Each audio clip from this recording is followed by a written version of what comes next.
জনাব Tarique Rahman, BNP chairman জনাব তারেক রহমান আজকের প্রধানমন্ত্রী, ওনার কোনো বক্তব্য কোনো মিডিয়ায় থাকবে না, যা আছে সেগুলি রিমুভ করে ফেলতে হবে। এই মর্মে যখন সুপ্রিম কোর্টের হাইকোর্ট বিভাগে একটি আদেশ দেওয়া হয়, সেই আদালতের মধ্যেই আমি জীবন এবং পেশার মায়া ত্যাগ করে এবং জিয়া পরিবারের প্রতি আনুগত্য থেকে আমি সেই আদালতেই কিন্তু আমি সেই বিচারককে কিন্তু ছেড়ে কথা বলি নাই, প্রতিবাদ করেছি।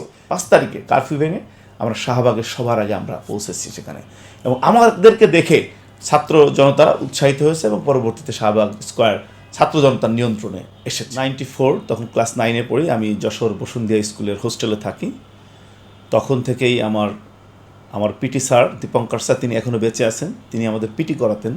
সেই পিটিতে তিনি একটি গান ব্যবহার করতেন, প্রথম বাংলাদেশ আমার শেষ বাংলাদেশ।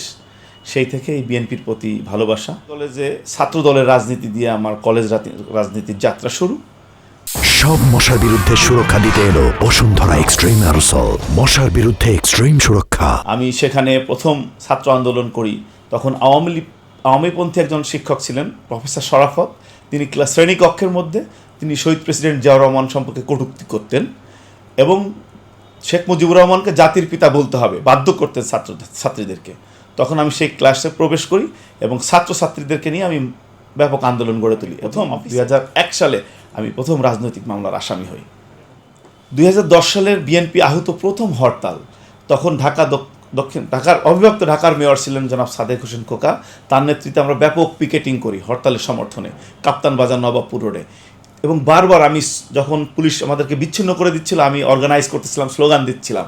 এক পর্যায়ে পুলিশ আমাকে ঘিরে ফেলে এবং ব্যাপক আধা ঘন্টা ধরে আমাকে মারপিট করে। পরবর্তীতে গাড়িতে উঠানোর সময় আমাকে আবারও পিটায় এবং তখন আমাদের প্রয়াত দেশনেত্রী বেগম খালেদা জিয়াকে ওই পুলিশরা তখন গালিগালাজ করতেছিল এবং আমাকে পিটিয়ে আমাকে গাড়ির মধ্যে ছুঁড়ে ফেলে দেয় এবং সেখান থেকে আমার মেরুদণ্ডে আঘাতপ্রাপ্ত হয়ে আমি এবং বিনা চিকিৎসায় আমাকে কারাগারে প্রেরণ করে। জিয়া পরিবারকে আমরা বাংলাদেশ মনে করি, বাংলাদেশের স্বাধীনতা সার্বভৌমত্ব মনে করি, এবং জিয়া পরিবারের প্রতি আমাদের যে আনুগত্য আছে সেটা বারবার আমরা প্রমাণ দিয়েছি।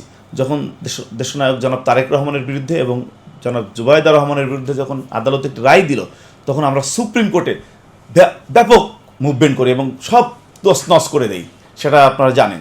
পরবর্তীতে জনাব তারেক রহমান, বিএনপি চেয়ারম্যান জনাব তারেক রহমান আজকের প্রধানমন্ত্রী, ওনার কোনো বক্তব্য কোনো মিডিয়ায় থাকবে না, যা আছে সেগুলি রিমুভ করে ফেলতে হবে। এই মর্মে যখন সুপ্রিম কোর্টের হাইকোর্ট বিভাগে একটি আদেশ দেওয়া হয়, সেই আদালতের মধ্যেই আমি জীবন এবং পেশার মায়া ত্যাগ করে এবং জিয়া পরিবারের প্রতি আনুগত্য থেকে আমি সেই আদালতেই কিন্তু আমি সেই বিচারককে কিন্তু ছেড়ে কথা বলি নাই, প্রতিবাদ করেছি, যার সংবাদ আপনারা প্রচার করেছেন। পরবর্তী দিনে প্রধান বিচারপতির কাছে আমার ব্যাপারে তিনি লিখিত অভিযোগ দিয়েছিলেন এবং ডিবি পুলিশ আমাকে কিন্তু পরপর 1 মাস আমাকে খুঁজেছে, আমার বডি ওয়ারেন্ট দিয়ে দিয়েছিল আমাকে সেই ঘটনায়। কিন্তু জুলাই গণ অভ্যুত্থানের শুরুতেই আমরা বুঝতে পেরেছিলাম এবং আমাদের বিএনপির তৎকালীন ভারপ্রাপ্ত চেয়ারম্যান আজকের প্রধানমন্ত্রী তিনিও বুঝতে পেরেছিলেন যে এইটাই হচ্ছে আমাদের মোক্ষম সুযোগ, এটাই হবে আমাদের সরকার পতন আন্দোলন। আমাদের ইন্টারনাল গ্রুপে রবুল ইসলাম নয়ন স্পষ্ট ঘোষণা দিয়ে দিয়েছিল এটাই হচ্ছে সরকার পতনের আন্দোলন, আমাদের 1 দফা আন্দোলন।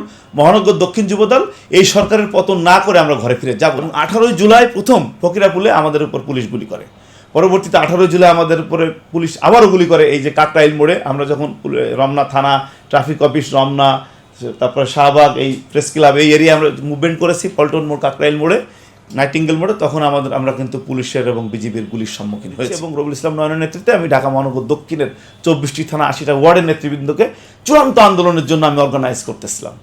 এক পর্যায়ে আমরা মার্চ ফর জাস্টিস প্রোগ্রামে অংশগ্রহণ করেছি, সেটা আল জাজিরায় দেখিয়েছে। পরবর্তীতে আমাকে ভারপ্রাপ্ত চেয়ারম্যানের নির্দেশক্রমে দক্ষিণ যুবদলের সদস্য সচিব রবুল ইসলাম নয়ন আমাকে ঢাকা মহানগর দক্ষিণের সমন্বয়কের দায়িত্ব প্রদান করেন। কারণ জানেন যে শাহবাগ, শহীদ মিনারে সবার আগে আমরা অবস্থান নিয়েছি এবং 4 তারিখ, 5 তারিখ, 3 তারিখ, 2 তারিখ আমরা কিন্তু ব্যাপক প্রতিরোধ গড়ে তুলেছি এবং সেখানে সবার আগে 5 তারিখে কারফিউ ভেঙে আমরা শাহবাগের সবার আগে আমরা পৌঁছেছি সেখানে, এবং আমাদেরকে দেখে ছাত্র জনতারা উৎসাহিত হয়েছে এবং পরবর্তীতে শাহবাগ স্কোয়ার ছাত্র জনতার নিয়ন্ত্রণে।